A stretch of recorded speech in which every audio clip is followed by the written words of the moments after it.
Hey everybody, welcome back into another video. Today we're going to be talking about a really important concept, and that is major modes. You see, so much of the jazz language, I would say upwards of 75% of the jazz language, is built off of the major scale. So today we're going to go through the modes, kind of tear them apart, show you which modes are the most important, which modes we can kind of leave out for now, and then we're going to come up with some exercises on how you can really familiarize yourself and get around these modes and arpeggios. So the major scale is really the building block of the jazz language.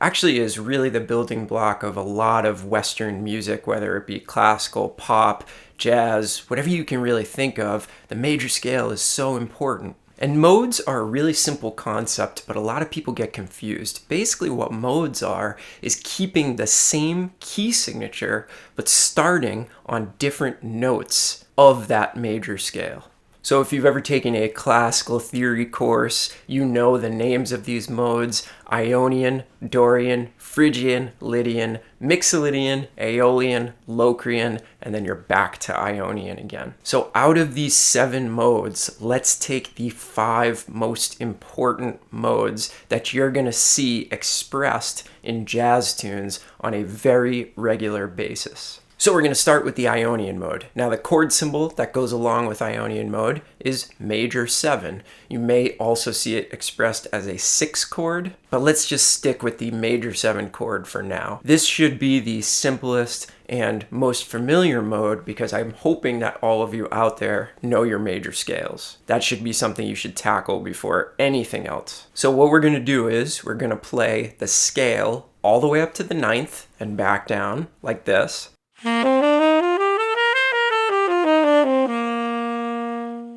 And then we're actually going to play an arpeggio that incorporates every single note in the scale, but we're going to separate all of them by thirds. So what we're going to play is 1, 3, 5, 7, 9, 11, 13, and then back down. Sounds like this.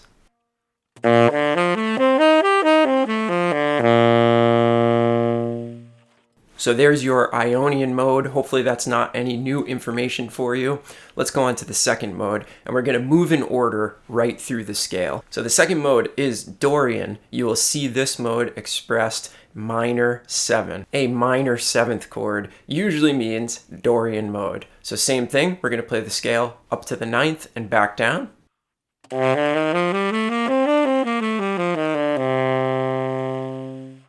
And then we're going to arpeggiate 1, 3, 5, 7, 9, 11, 13, and back down.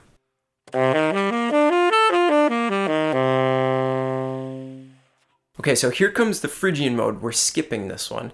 And the reason why we're skipping Phrygian is you just don't see it all that often. Of course, if you are an advanced jazz improviser, it is worth studying this Phrygian mode. But we're not going to use it today because I feel like for a lot of you out there, you're just not going to use this mode in a whole lot of situations. That's why I'm keeping it out. So let's jump right up to the 4th mode of the scale, which is Lydian. This chord is expressed by a major 7, sharp 11. And this is one of my favorite chords of all time. I just love that sharp 11 sound with the major 7. It is absolutely gorgeous. So let's do the scale up to the 9.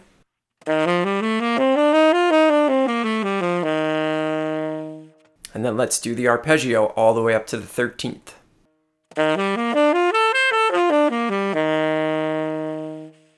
Okay, mode number 5, Mixolydian, one of the most important chord qualities in jazz. This is dominant. This is something that we see all the time as jazz musicians. So let's play that scale up to the 9th.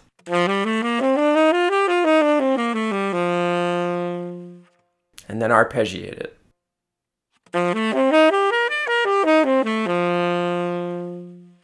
So when we get up to the 6th mode, this again is one that we're just going to skip.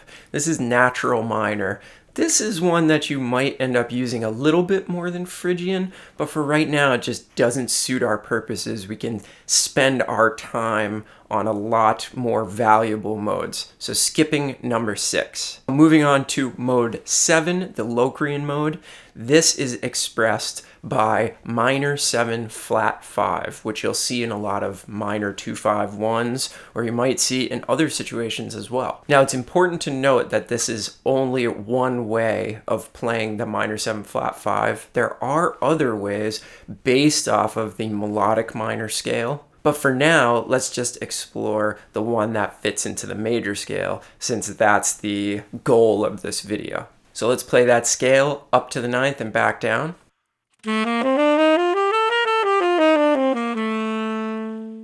And you'll notice that this one sounds kind of funny because it starts with a half step. Any mode that starts with a half step is going to sound a little bit more foreign to your ears because you're just so used to that major scale and the minor scales, which start with whole steps. So if you're thinking, wow, that sounds really, really funky, you just need to get your ears used to that initial half step motion. All right, now let's play the arpeggio.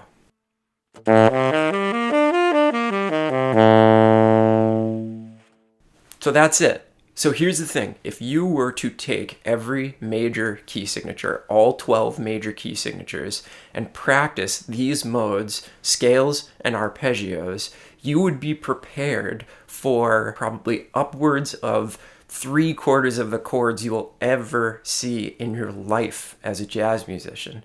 So to me, this is a really valuable way to spend your time. And you know, I have a lot of students that get confused when they see something like a major 7 sharp 11, or they see a minor 7 flat 5, a half diminished chord. They're not really sure what to do. But if you have a deep knowledge of these modes, how they fit the chords, and how they translate into these scales and arpeggios, you're not going to run into nearly as many problems as you did before, because you're going to be able to look at that minor 7 flat 5 chord and say, okay, this is just this major key signature, and all I'm simply doing is starting on the 7th note of that scale. So hopefully I was clear on this video as to how this works and how you should practice it. This is something that I guarantee you, if you work it into your practice routine every day, it is going to open up a lot of doors for you. It's going to be really tough at first, just like any concept that we try to tackle, but stick with it. Make this a daily part of your routine if you feel like this is something you need to get better at, and you're going to start seeing those results pretty quickly. So that about does it for this video. If you enjoyed this and you feel like I taught you something, please give me a thumbs up. Also subscribe to the channel, turn on notifications so that you never miss a video. And most of all, thank you so much for watching. And I hope we're providing something that is useful to you here on the channel. All right, everybody, we'll see you on the next video. Have a great day. Bye.